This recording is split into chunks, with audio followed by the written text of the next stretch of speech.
오늘은 성령 강림절입니다. 그래서 무엇보다도 더 기쁜 마음으로 여러분에게 선포합니다. 오늘 이 성령 강림절 날 여러분들에게 성령이 충만히 있을지어다. 아멘. 여러분, 성령이 충만하다는 사건이 얼마나 놀랍습니까? 여러분들이 아멘 하고 큰 소리로 하니까 에어컨 꺼져요. 우리에게 하나님은 이렇게 말씀하셨습니다. 집중해. 무엇에 집중하냐? 성령이 오늘 너희들에게 말하는 것에 집중하라. 그래서 구약시대 때는 이스라엘 백성들을 향하여 말씀의 선지자들이 들으라 이스라엘 그랬습니다. 그걸 그 나라 말로 하면 쉐마 이스라엘 그랬습니다. 하나님의 말씀을 들으라. 이 얘기는 다른 말로 하면 하나님의 말씀에 집중해라. 이유가 있습니다.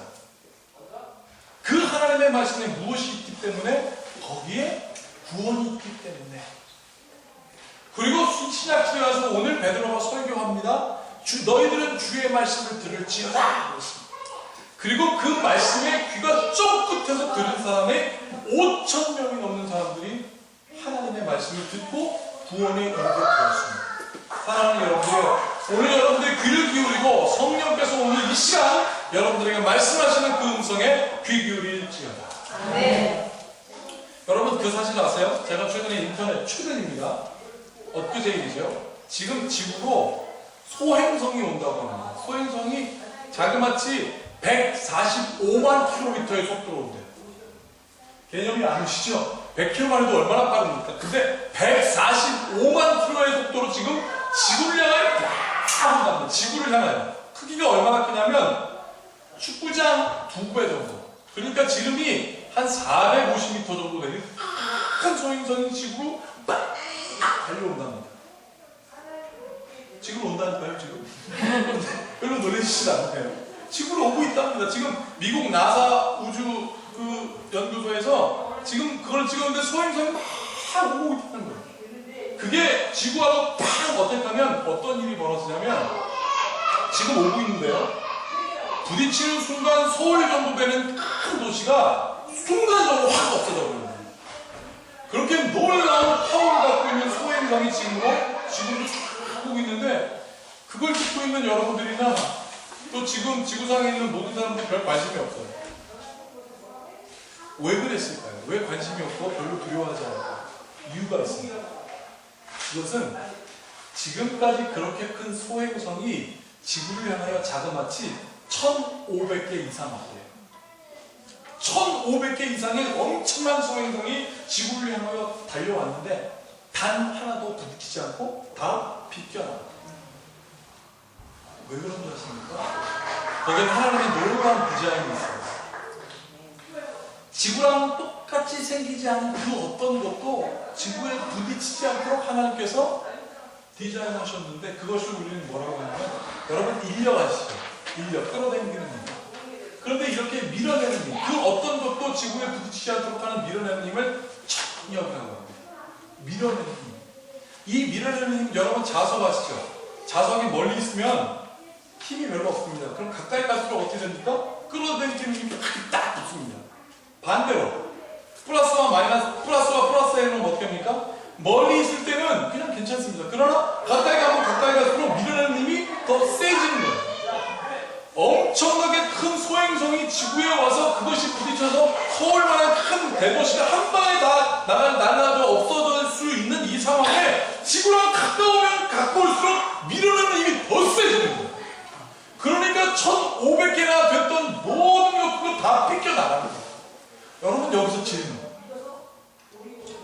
물질 세상을 살고 있는 사람들이 생각해내는 것이 바로 뭐냐면 과학입니다. 논리적으로 보이는 것을 분석해서 증명해내는 게 과학이거든요.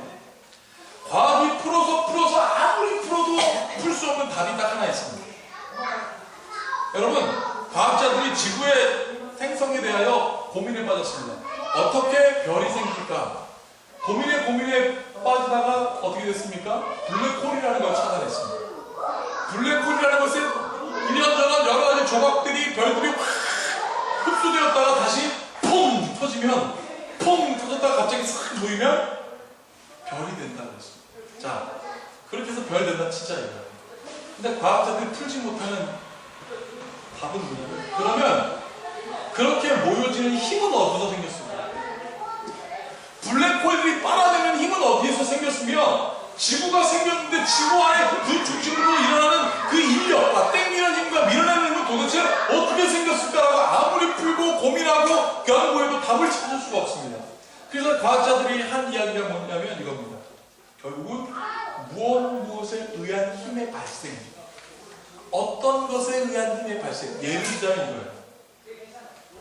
지구와 소행성의 거리가 가까워지면 가까워질수록 힘이 세집니다.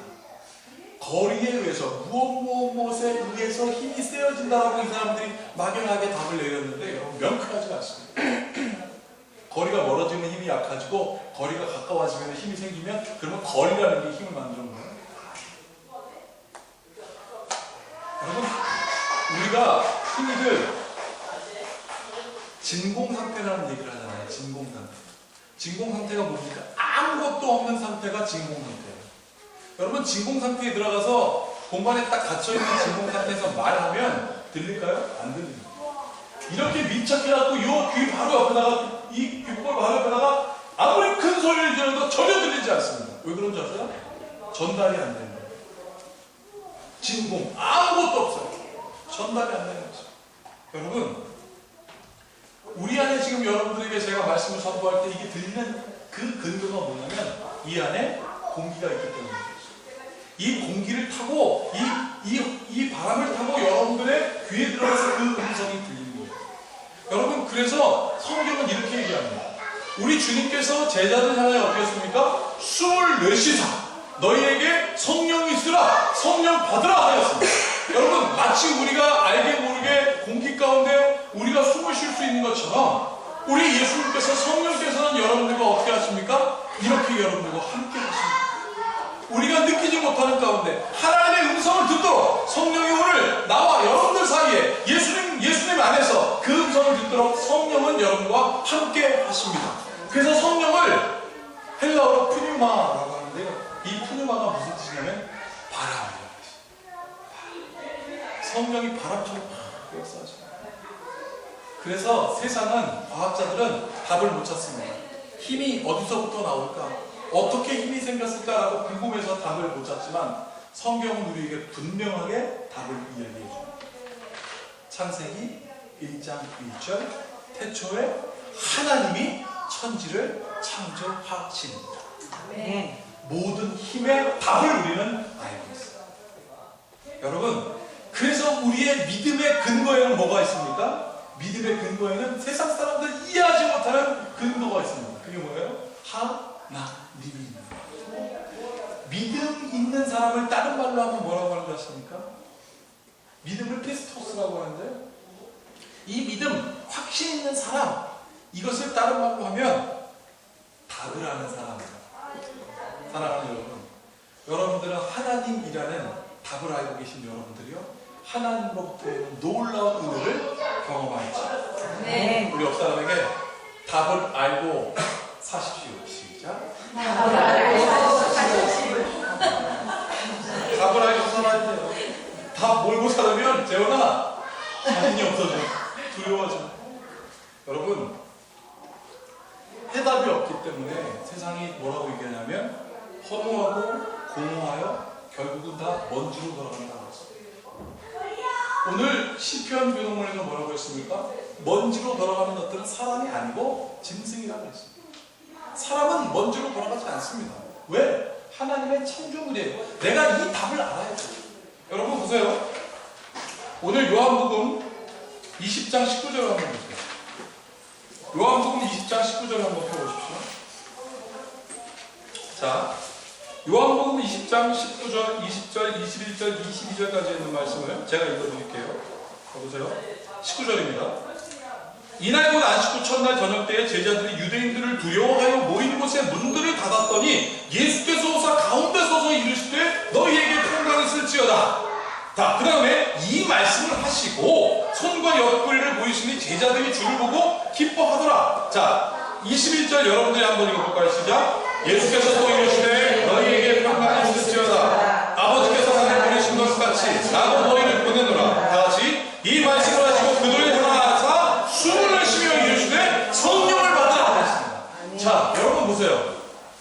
예수님께서 제자들에게 2번이나 말씀하셨습니다.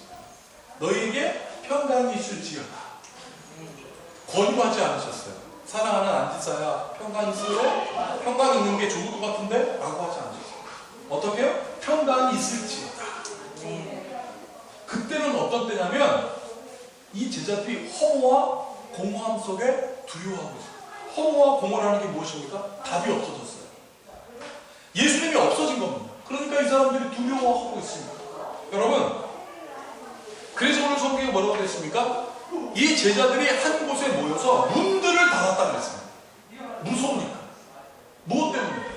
자기들의 동족 유대인들의 폭력이 무서우니까 그 무서움 때문에 문을 닫았습니다. 무서운 근거가 뭘까요? 예수님이 없어진 거예요. 그러니까 무서워졌습니다.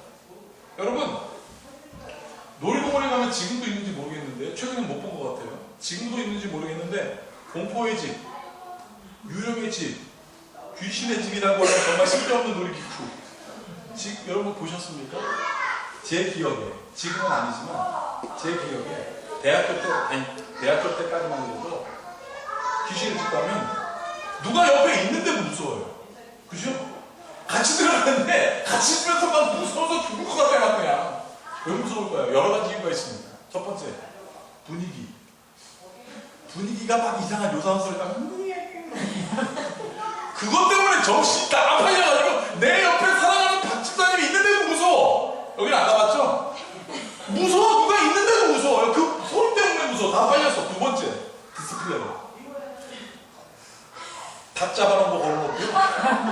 그거 닭이 평소에 먹는 건데 무서워. 뭐 이상한 마네킹 같은 거 그거 무서워요.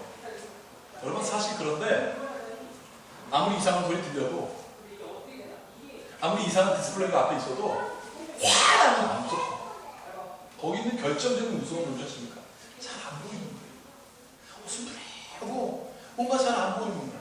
그런데 뭔가 잘 안 보이면서 생기는 두려움이라는 건 무엇입니까?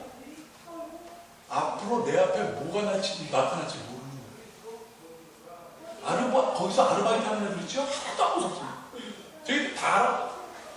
쟤네들이 오면 이제 딱 자기가 나타나고, 자기 나타나는 거 뒤에 바퀴벌레가 아니라 드라큘라 나타나고 막 그러니까 무서운 걸 걔네들 다 알아. 근데 나는 몰라. 심지어 누구랑 같이 가고 있는데, 제가 기억하기로는 저 동대문에 루타라고 있어요. 거기 공포의 집이라고 있었어요.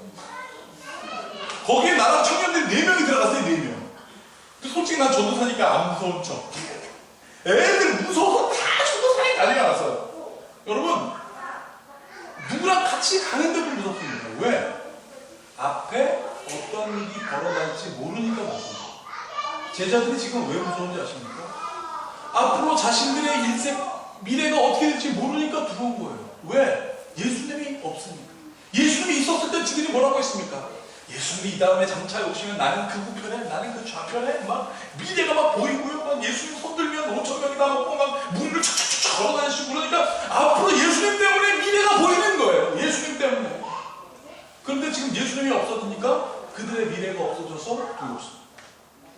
2번째 두려움은 뭔지 아십니까? 외로움입니다. 주변에 우리 가족들이 있고 주변에 내 친구들이 있어도 말할 대상이 없을 때 외로움을 느낍니다. 그때 무엇입니까? 공포. 이 외로움의 비참한 결과를 최근 뉴스에서 우리가 발견하는 고독사. 고독사로 돌아가신 분들 보세요. 다 뼈만 남았어요. 그것 때문에 사람들이 두려워합니다. 외로움. 제자들이 지금 외롭습니다. 같이 모였는데도 무서워요. 그래서 문들을 닫았습니다. 왜?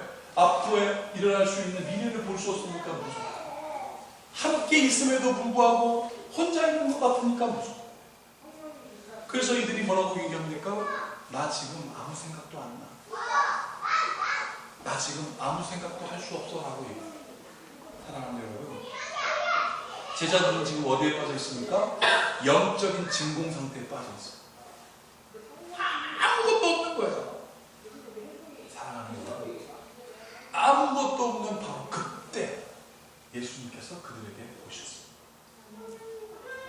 우리의 인생에 아무것도 없는 것 같을 때, 우리가 절망의 정점에 딱 찍혀 있을 때, 그럼에도 불구하고 그리스도 안에 있는 여러분들에게 우리 예수님은 가장 힘든 그때에 나타나셔서 말씀하십니다. 너희에게 평강이 있을지어다. 18절에 이렇게 말씀하셨습니다. 예수께서 오사 아주 중요한 얘기합니다. 가운데 서서 이루시되 너희에게 평강이 있을지. 우리의 공포와 절망과 불안함의 가장 정점에, 가장 중심에서 예수님이 말씀하셨습니다. 너희에게 평강이 있을지. 그리고 예수님께서 다음에 한 게 뭐냐면 손을 보여주시고 옆구리를 보여주시고. 여러분, 정신적인 트라우마에 딱 빠져가지고 충격 때문에 고통스러울 때 부모들이 자녀들한테 야 잊어버려 괜찮아 걱정하지 마 그러면 안 돼요. 그 충격에 딱 대면하게 해줘야 돼요. 예를 들자면 우리 태준이가 종종 아빠 누가 나 때렸어. 우리 현준이도 마찬가지. 아빠 누가 나 괴롭혀 막 이러잖아. 그러면 아빠나 엄마가 가가지고 됐어 야 너 목사님한테 됐어 이러면 안 돼. 으뜸 야 누가 널 때렸어. 대면해 주잖아요. 그 애들이 자신이 아빠 괜찮아 이제 다음에 내가 용서할 수 있는. 우리의 영적인 트라우마가 왔을 때 하나님은 그걸 딱 대면해 주십니다. 제자들은 예수님이 죽으셨습니다. 돌아가셨습니다. 그런데 예수님께서 평강 가운데서 오셔서 뭘 보여주셨습니까? 죽음을 보여주십니다. 손바닥을 보여주시고 옆구리를 보여주셔서 이렇게 말씀하셨습니다. 너희들이 생각한 대로 난 죽었다. 그런데 놀랍습니다. 그 죽음을 보여주는 그 순간, 고통의 정점과 절망의 정점을 딱 서서 예수님께서 무엇을 동시에 보여주셨습니까? 부활을 보여주셨습니다. 평강을 보여주셨습니다. 여러분들이 생각하는 불가능한 정점에서 잊지 마십시오. 예수님은 부활의 평강으로 여러분들에게 오셔서 말씀하셨습니다. 성령 받으라. 여러분, 세상 사람들은 그래서 답을 찾지 못할 때 우리는 답을 찾을 수가 있습니다. 어떻게요? In the name of Jesus. 예수 그리스도의 이름으로 기도하는 거예요. 성령을 받은 사람만 할 수 있어요. 그래서 사람들이 하나님이 누굽니까? 라고 물으니까 요한 사도가 요한 1서 4장 15절에서 16절에 뭐라고 얘기하는 것 같습니까? 한번 찾아보세요. 요한 1서 4장 15절 16절. 요한 1서 4장 15절, 요한 1서 4장 15절 16절. 자, 제가 15절 읽겠습니다. 여러분들이 16절 읽어보세요. 자, 보세요. 15절. 누구든지 예수를 하나님의 아들이라 시인하면 하나님이 그의 안에 거하시고 그도 하나님 안에 거하느니라. 16절 다같이. 하나님이 우리를 사랑하시는 사랑을 우리가 알고 믿었노니 하나님은 사랑이라. 사랑 안에 거하는 자는 하나님 안에 거하고 하나님도 그의 안에 거하시니라. 아멘. 우리가 하나님이 우리를 사랑하시는 사랑을 어떻게 했다고요? 우리가 알고 믿었노니. 하나님이 여러분 가운데 거하시면 내 안 가운데 거함을 나는 그 답을 알고 계시니 하나님은 사랑이시다. 그래서 기도할 수 있는 거예요. 지난 신방 때 최진 집사님의 집에 가서 신방했습니다. 신방 가서 최진 집사님이 요즘 어떤 문제로 기도하고 계셨어요. 근데 그 기도하는 문제는 곧 교회에 관련된 문제인 것입니다. 근데 그날 제가 믿음으로 선포했습니다. 최 집사님이 기도하는 모든 기도에는 응답이 있을지어다. 딱 그랬어요. 예배가 끝났습니다. 집에 갔어요. 최 집사님, 박사님 전화 왔어요.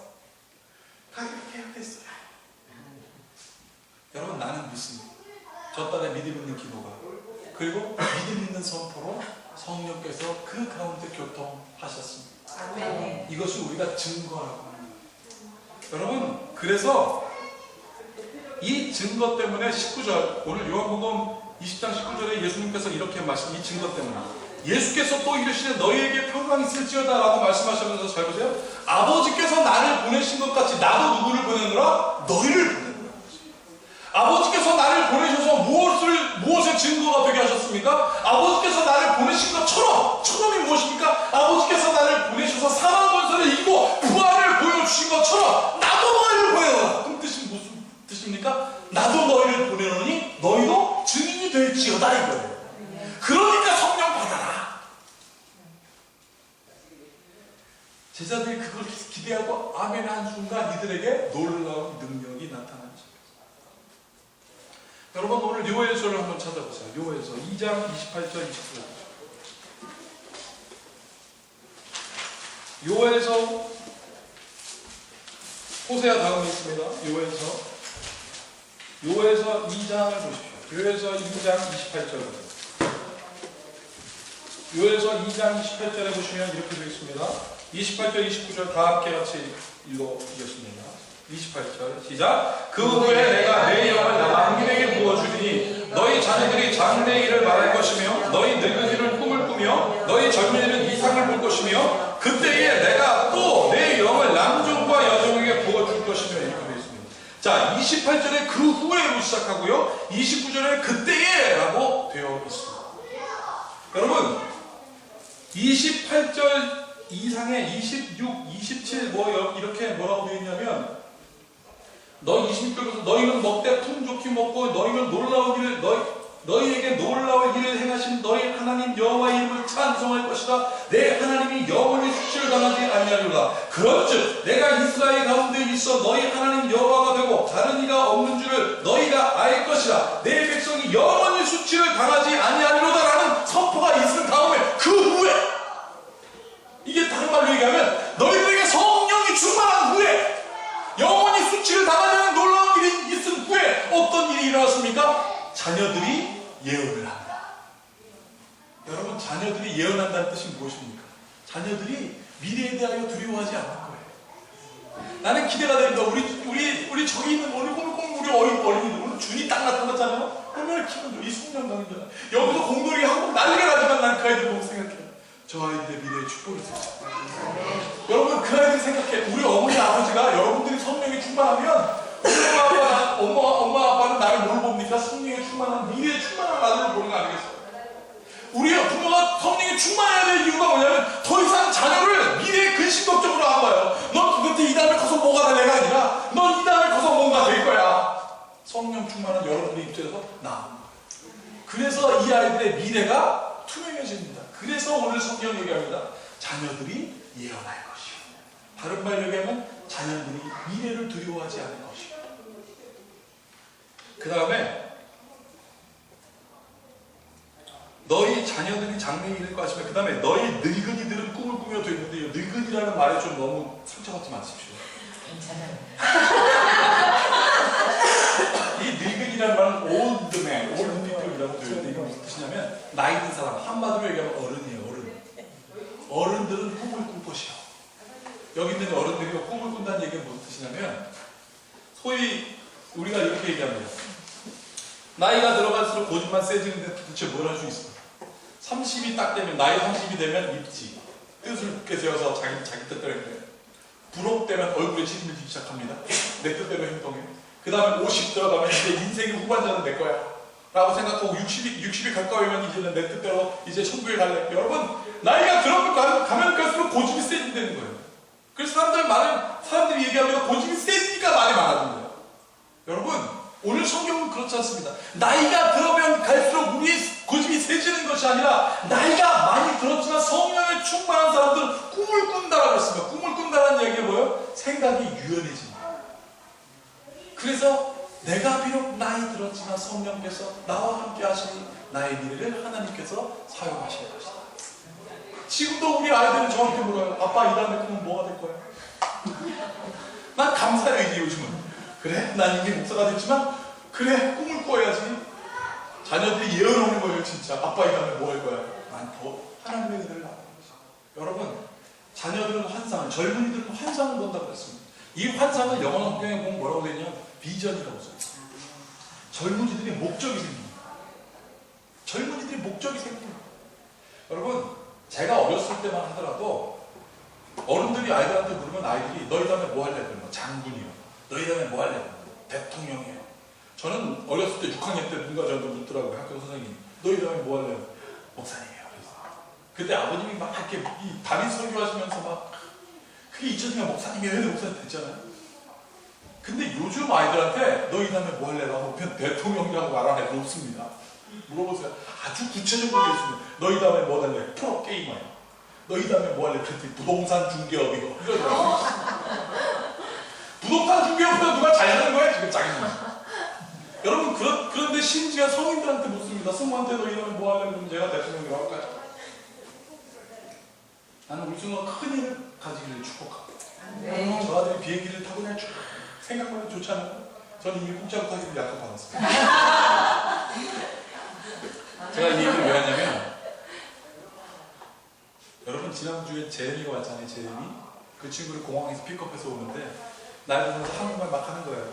그래서 내가 제레미가 나한테 묻는 거예요. 목사님, 나는 이 다음에 미 합중국 대통령이 되고 싶어요. 그래서 나도 모르게 똑같이 뭐라고? 아니 그냥 뭐라고? 미 합중국 대통령이 되고 싶대. 근데 내가 웃었어요. 그 순간. 웃기더라고요. 미 합중국 대통령. 야, 너 내 뒤에 바로 앉으신 내가 미 합중국 대통령? 순간 반성했어요. 아, 이게 웃는 이야기가 아니라 쟤는 대통령이 되고 싶은 거예요. 그래서 정치학을 선택했대요.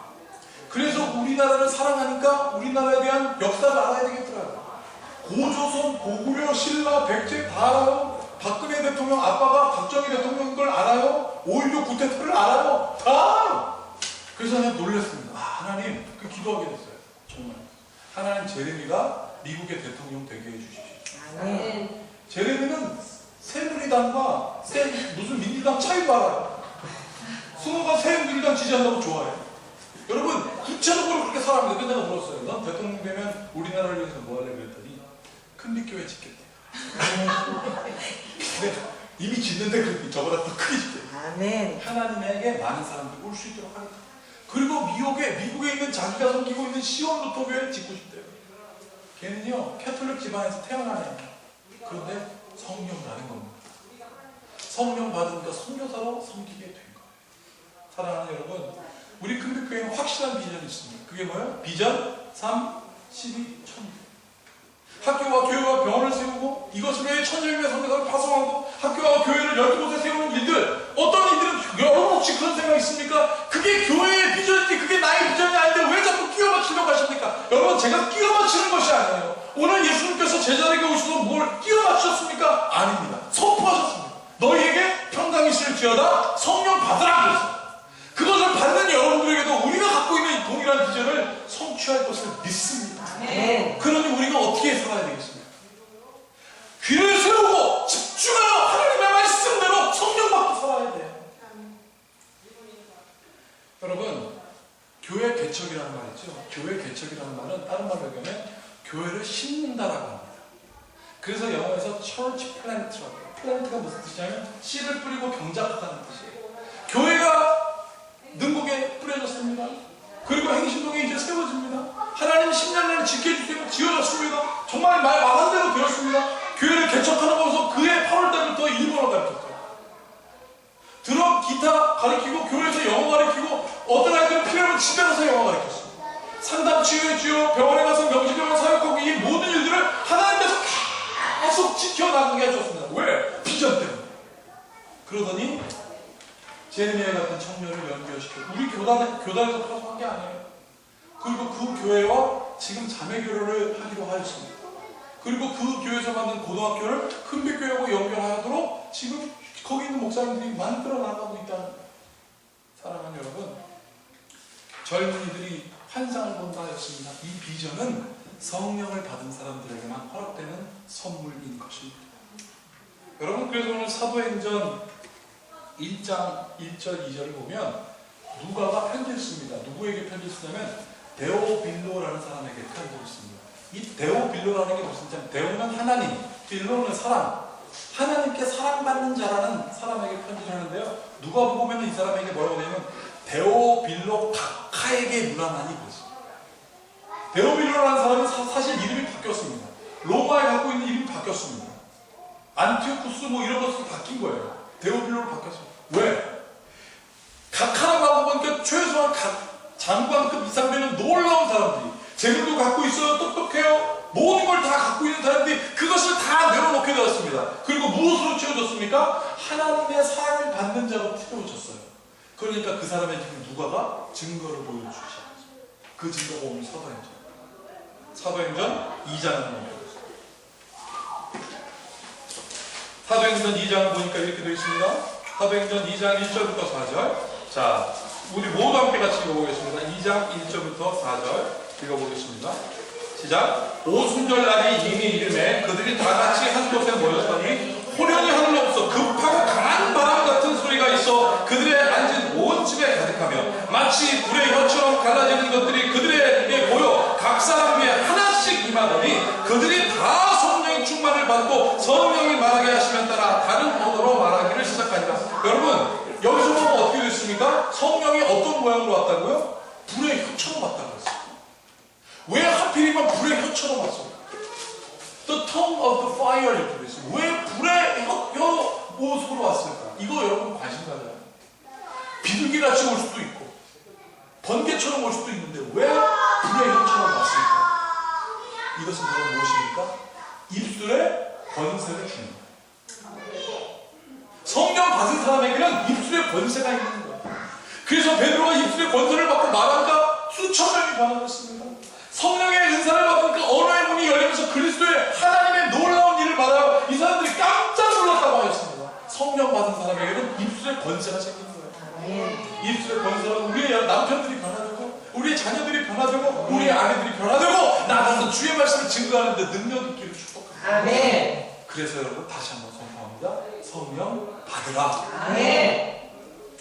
지난 금요일날 전도 훈련 세미나라는 데 참여했어요. 근데 어떤 교회 전도사님이 교회 문 앞에 서서 겨울에는 그 앞에 직장인들이 많대요. 겨울에는 따뜻한 커피를 갖다 놓고 점심에 여름에는 시원한 음료를 갖다 놓고 근데 여름에 이제 겨울 지나고 여름에 이렇게 시원한 음료를 갖다 주면 수요일마다 한다는 거예요. 근데 사람들이 진짜 이거를 음료수를 딱 보면 이렇게 했대요. 하나님이 당신을 사랑하십니다. 이렇게 했대요. 사랑하십니다. 웃으면서 저런데 그 사람 그냥 가면 되지 왜 쳐다봐.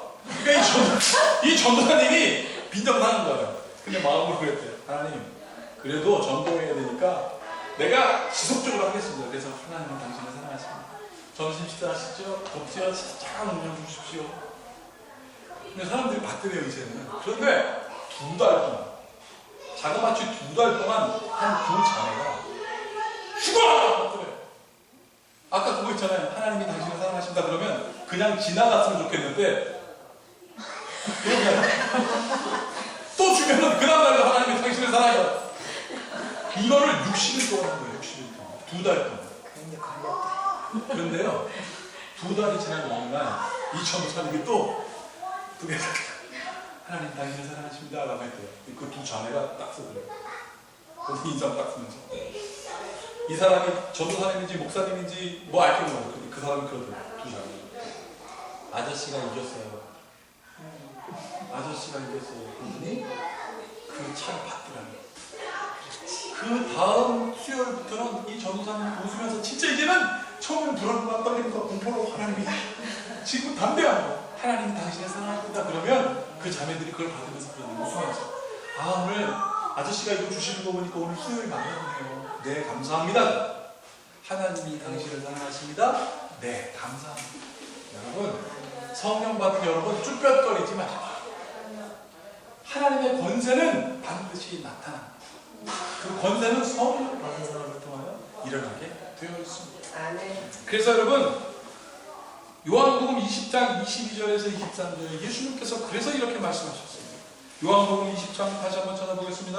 요한복음 20장 22절 23절 다 함께 같이 읽어보겠습니다.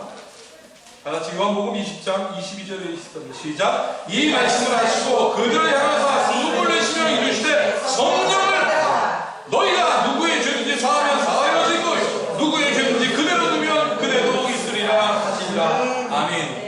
이 죄사함의 선포의 능력이 성령 받는 사모하는 여러분들에게 있을지어다. 그래서 여러분 생각해 보십시오. 죄에 쌓여서 인생의 허무함으로 갇혀있는 사람들이 여러분들의 불의 혀처럼 되는 성령 경험을 여러분들이 선포하여 그게 다 쪼개진다는 걸 상상해 보십시오. 그 능력 모든 지각에 뛰어나신 주님의 평강 성령 받은 여러분들을 통하여 있을지어다. 아멘. 기도하시겠습니다. 하나님 성령 받으라. 모든 문을 굳건히 잠그고 외로움과 앞을 바라볼 수 없는 두려움 속에 막막하여 아무 생각도 없고 아무 말도 할 수 없는 그들에게 주님 오셔서 평강 있을지어다. 성령 받으라. 오늘 우리 교회 큰빛교회 성도들은 이 평강으로 성령 충만하여 하나님의 놀라운 일을 쓰게 하여 주시옵소서.